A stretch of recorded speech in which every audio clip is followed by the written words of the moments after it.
Hey, everybody, we are back today. Of course, we have Mason Greenblatt, and I, of course, am Robert Greenblatt. And today we want to take a minute and jump on here and talk about offer letters. Mason, what is an offer letter?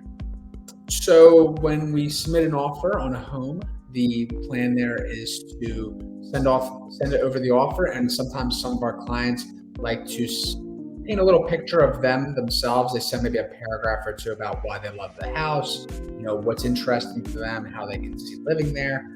When I bought my house, I even did it myself, so I am very familiar with it.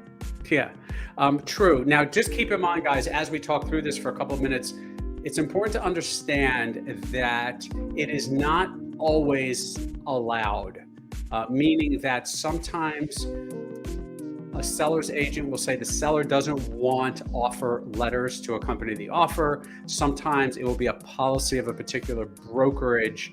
And the reason, this is really important, guys, the reason that comes up is because an offer letter, in essence, is soft stuff, right? And to me, an offer is really kind of analytical and hard stuff. Does that make sense? Right, Mason? Yeah. Right? So an offer is, hey, here's how much I want to pay. Here's my escrow deposit. Here's how I'm handling inspections. And boom, boom, boom. Here's all this. Here's my timeline. But then the offer letter comes into play, and it reveals a lot about that specific buyer or buyers, which could potentially violate some rules about real estate. Right? People could be making a decision because of other factors. Go ahead. What were you going to say? No, yeah, that's what I was going to say. Yeah, it's interesting because you have the two sides to it. It's put in a letter, and then now the seller might be looking at it more as an emotional offer versus an analytical offer. Right.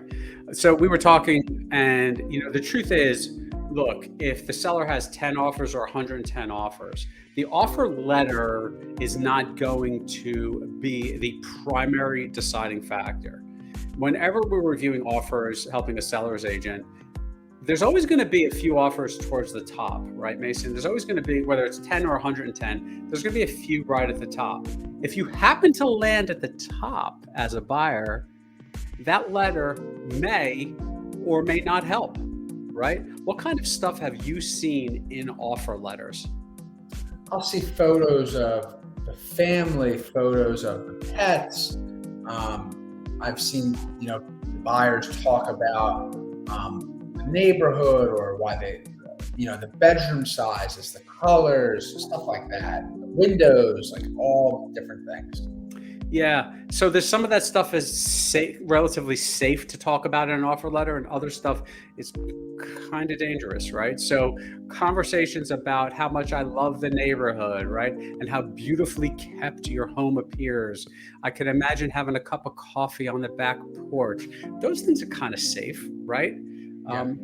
But I think where it could get dangerous is when we reveal too much about ourselves as a buyer. And again, some of us are really open with that kind of stuff, but people talking about spouses and kids and family, I can't tell someone what to put in that letter. If you're a client of ours, someone wants us to submit a letter, we will submit it if that's allowed for that particular property. But you never know how it's going to be interpreted by the seller and seller's agent. You just never know. Sometimes something really resonates, right? And sometimes if you have a stack of offers and there's a few that rise to the top and the numbers and the terms are the same analytically, or with the hard stuff, then with the soft stuff, sometimes that helps and sometimes it doesn't. Yeah, there's no direct answer. You can do it. You don't have to. I think it helps if they allow it. I don't think it's going to hurt you, but I think it's going to depend on the seller too, right? Because we don't know who that seller is. If we're helping you as a buyer, we don't know the seller personally. Some sellers are going to be strictly analytical and go, yeah, that's nice. They have a cute dog, but I don't care, right? Let's be honest. There could be another seller that says, oh, that dog reminds me of our dog.